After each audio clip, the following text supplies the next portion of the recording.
dalagga la beero waa udubdhaxaadka nolol maalmeedkeenna oo dhan, isku xirka nolosha iyo quudinta dhallaankeenna, horumarinta dalka iyo wax soo saarka dhulkeenna.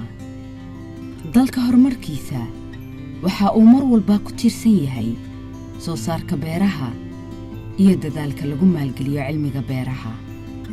waayo marka tartanka horumarinta lagula jira caalamka, waxaa mar waliba kaalinta koowaad uga jira ummadda ama dalka aanan u baahan in ay wax ka soo qaadato ummad kale khayraadkooda, ama aanan ku tiirsanayn dhaqaalaha dalka dibaddiisa wax ka yimaada.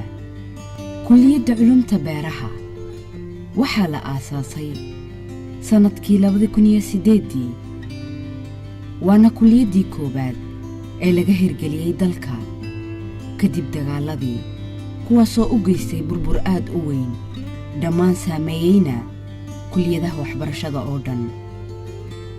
waxaa sida ugu quruxda badan kaga aflaxay arday gaaraysa 360 una dhigmaa 10 dufcadood, horseedna u ah dhammaan kulliyadaha kale ee laga dhigaa cilmiga beeraha.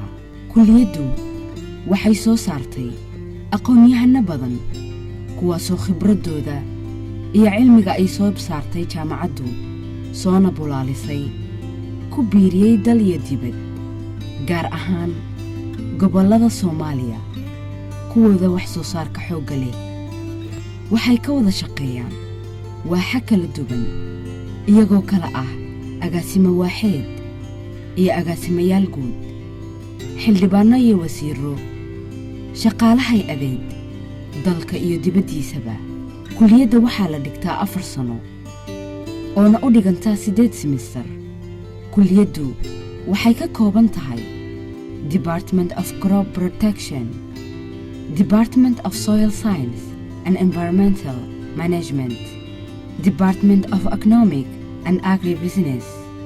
waxaa kale oon idinku diyaarinay heerka 2 ee kulliyadda, in ardayga dhammeeyey kulliyadda kana dhammeeyey jaamacadda waxbarashadiisa uu ku soo baran karo waddamo kale, kuwaasoo ka mid ah Sweden, Holland, Italy, Russia, Turkey, Malaysia, India, Uganda, Kenya iyo Ethiopia.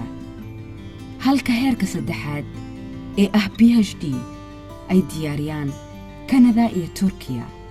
ardayga jaamacadda dhammeeyey waxaa loo diyaariyey inuu ka shaqayn karo wax soo saarka gaarka ah iyo la talinta beeralayaasha, hay-adaha caanka ah ee dawliga ah iyo kuwa kaloo dibadda ah, goobaha ganacsi iyo goobaha waxbarasho.